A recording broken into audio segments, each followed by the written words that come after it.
In this particular drawing, this montage of Patrick Mahomes, Kansas City Chiefs quarterback, I chose 1-inch square grids on an illustration board, a 16 by 20 inch illustration board, and I used it horizontally. So you can see I'm working from this top left picture, and I'm just drawing it slowly. I'm just drawing the outline of the shapes, and you can see that the illustration board is already gridded. Now I like to use the grid method because it's a tool. It's a tool that I can use to capture my proportions and capture a better likeness. Because when I'm working with portraits is one of those things that you can see whether you did it right or wrong, or you did it well or you didn't do it well, because if you did it well, then you can capture the likeness of someone. If you don't do it well, it doesn't look like that person. So I like to use the grid method because I'm incorporating different montages, different figures, different images into a big composition.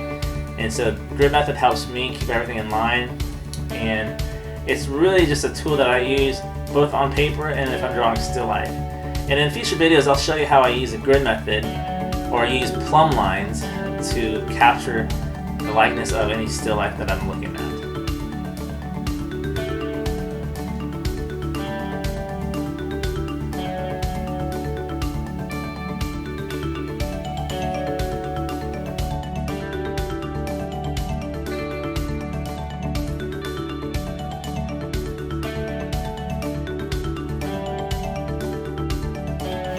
Here I'm going to the image of Patrick. You can see that I've captured the outline of the head, the figure to the left of the page, the right of it, but your left as you're looking at it. I've got another another figure getting ready to throw the football. Now the grid method helps you capture the right figures, faces. Those are drawings that if you don't capture the proportions right, it's so obvious and you can tell that it's just kind of you can tell that you didn't attend to the ratios and proportions of the body or the face. And so that's why the grid method is so helpful, because it helps you break down the pieces, it helps you draw an image into smaller parts so that you can create this whole picture, this whole image that captures the likeness of whatever you're trying to do.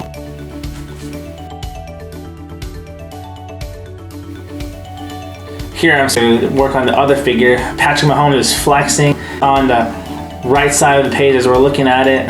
And again, proportions is important. The grid method is just helpful to do that. I gotta do my best to capture different images, different angles. You know, I'm still getting used to this as far as taking video and doing it. In fact, I spent probably close to 20 hours working on this drawing, and probably 10 of those hours I didn't film it at all because, you know, it was quite a lot of footage, and when I'm drawing something, you just get lost in a drawing, you just get lost. Time flies by, before you know it, 2 or 3 hours have flown by and you miss a meal, miss dinner. But you just gotta keep working on it. And you think about it when you're laying in bed at night or you're drawing feels. And so about 20 hours I spent on this, 10 hours was probably on film. And you see here that I'm capturing the likeness of Patrick Mahomes flexing.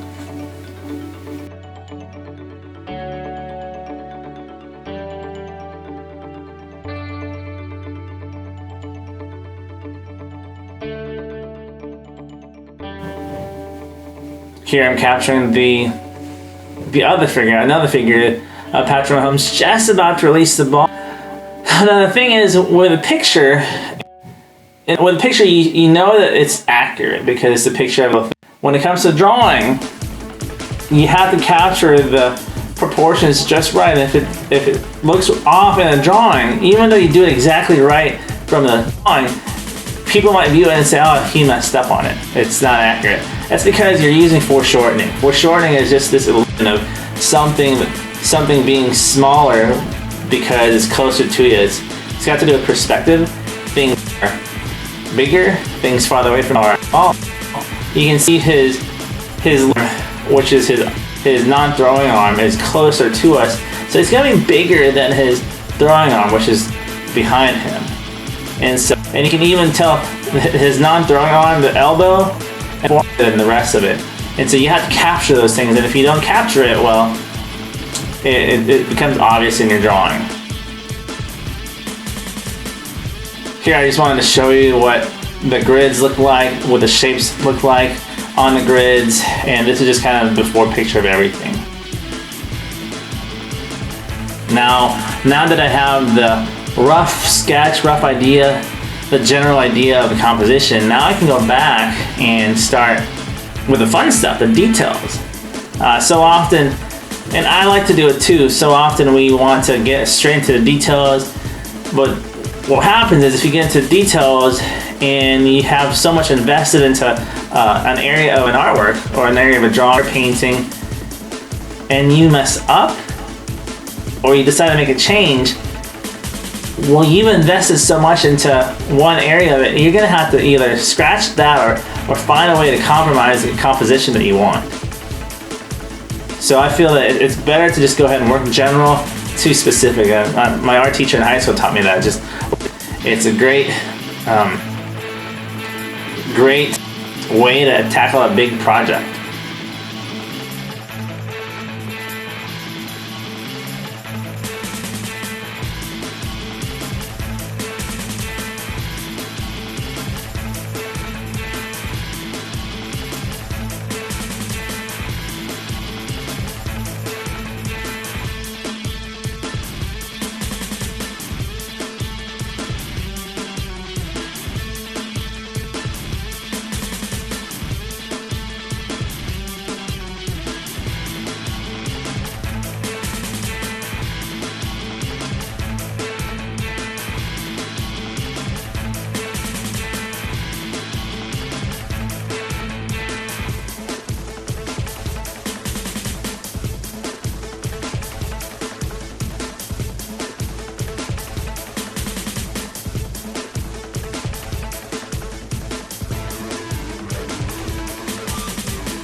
My favorite part, just like a lot of other people, was just focusing on the details. Here I've zoomed into Patrick Mahomes' face, and I'm ready to just go at it. I'm ready to just get the detail. I'm ready to capture his likeness. Now the thing is with the grid, and the thing with portraits is, you gotta remember that when you're creating a portrait first, it's not gonna look like the person, because your eyes aren't filled in black or dark, your values aren't there, you don't have the hair filled in or whatever, so of course it's gonna look different, because in real life, in the picture, everything is filled in, everything has values. And there's a part of it, I tell this to my students, you have to trust the grid. If you made a square, a smaller square, and then you made a bigger square, your grids, your lines are gonna be right. You just have to trust the grid.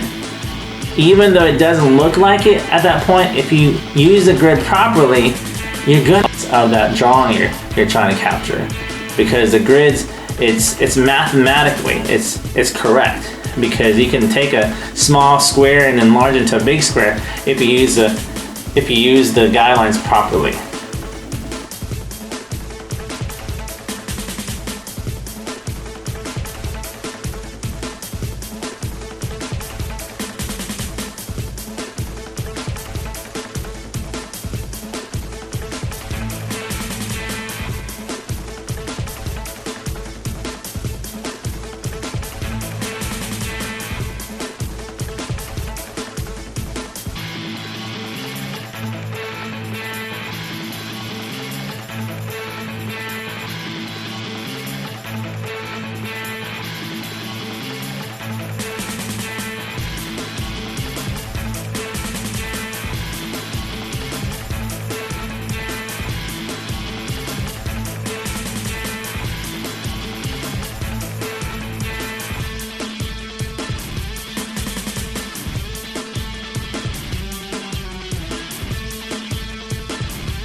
now you're starting to see some likeness of Patrick happening. You can see that his, I just continue working on it. I probably spent, well, the detail part it's just the fun part. So I don't know how much I spent time on it, but a lot of the detail I put into it, what's in the eyes and nose.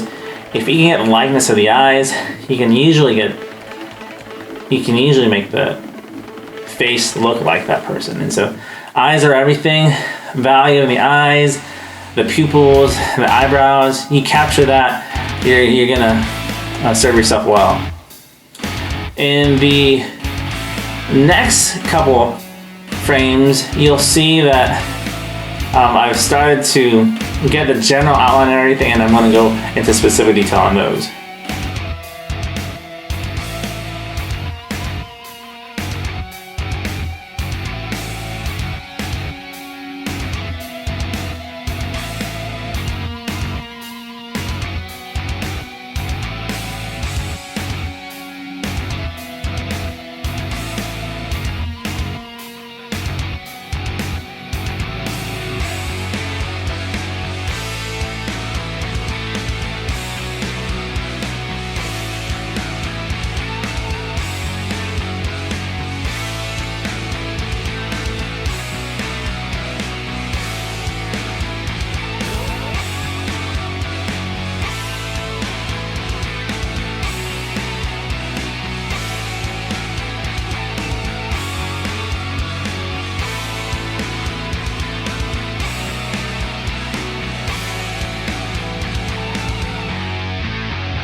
Now I have this Patrick. Hey, there you go. You see kind of general outline of everything. And now I'm gonna start to address just the other figures in composition. Here's one, Patrick and him just pointing the number one. He had just scored a touchdown and he's saying, let's go for one. Now the difficult thing about this whole thing was that some of the figures ended up being small. So a lot of the features, like the faces for instance, they became harder to draw because it was so small. And so rather than try and capture the exact likeness of them, I kind of work in general for them because And you'll notice the background, the other figures behind Patrick Mahomes' face.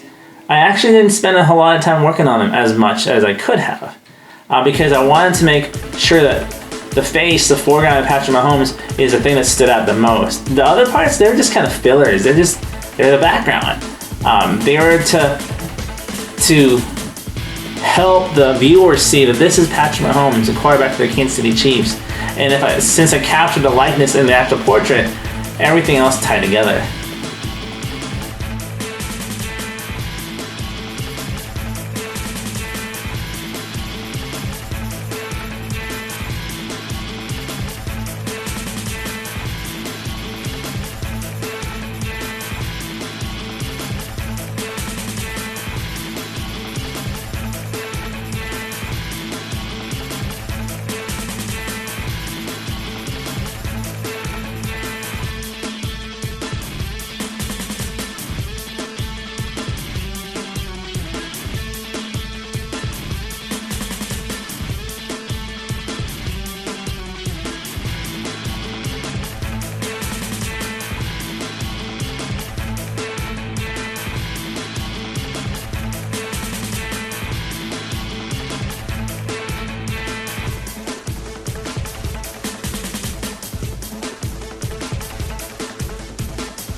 Here's when Patrick is flexing, and you can see his expression. His eyes are closed, his mouth is just wide open, he's just screaming. Now the difficult thing about this is when you capture someone when just their expression is just kind of a screaming or anger or frustrated, it distorted or contorted. The face begins to look different from like when you normally see a person. That's because you normally don't see a person just kind of their face contorted in different angles because they're screaming or angry or whatever. Their eyebrows are pointed down, their mouth is wide open. You're gonna have different values happening there than you would when they're just kind of talking to them and having a conversation with them. And so for this one, this figure I actually started paying attention to more. I actually spent more time on this figure than I probably needed to, because honestly I just got lost in trying to get the details down. And so, by the way, I'm using just a mechanical pencil and mechanical HB pencil. I don't pay attention too much to the pencils I use. I just grab a pencil. If it's sharp, I'll go for it, because I can get the darkness of any pencil. I can get the darkness I like with any pencil. It's just a matter of pressing firmly on that pencil onto the paper. And so I'm not caught up on the pencils I use, especially not for my style, because my style is more of an illustration style, kind of a hard line style. I'm not trying to make it look like a photograph. I'm an illustrator. I'm a teacher. I want to make it look like a drawing because that's fun for me. I'll show you some other work, some other video of pieces and stylized that I did try to make as realistic as possible, and you know, I think for the most part I did a pretty good job. That's not what I want to do anymore. I just want to make the drawings look like drawings. Kind of like almost, kind of in between a realistic looking drawing and a comic book style drawing. So I kind of find myself in between those two, kind of still kind of keeping like the hatching and cross hatching lines and shading at the same time, and just kind of going in between.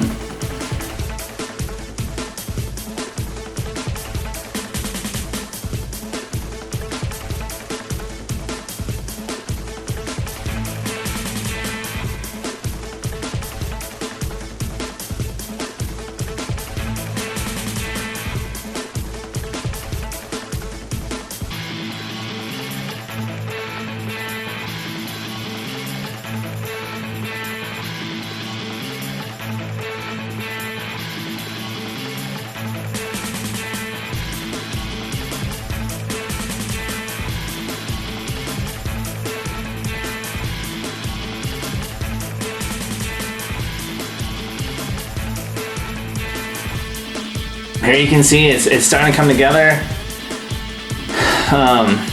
I try to capture different angles on it, like I said. Here it looks like, probably the big question is, if you have all those grid lines, then are they going to show up? Well, they're not going to show up for a couple reasons. One big reason is you're going to erase it. So when you draw grid lines, a lot of my students, when they draw grid lines, I always forget to tell them, draw it lightly because you're going to erase those. And if you draw it just too dark, you're not going to be able to erase it completely, and you'll be able to see the lines.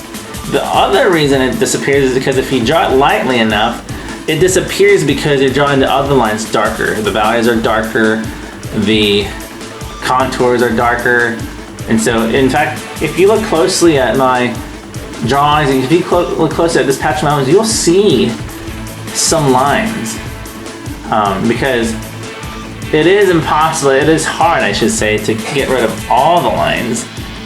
For the most part, I don't mind it because I kind of like some of the lines showing, because again, it makes it look like a drawing, which is what I want. Here you can see that there's grid lines there, there's grid lines there. I try to break up the pieces more. And so I don't mind making it look like a drawing. Here are just images now of just the final pieces coming together. All the figures starting to take shape, putting detail in the figures.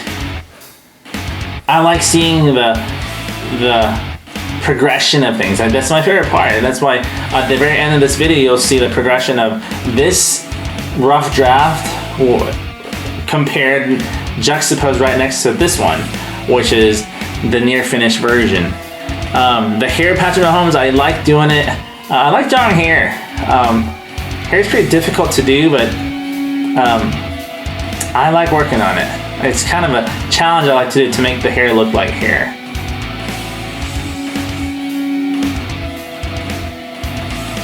So here's a finished project. On the left side, you see the rough draft, and on the final piece is the final one.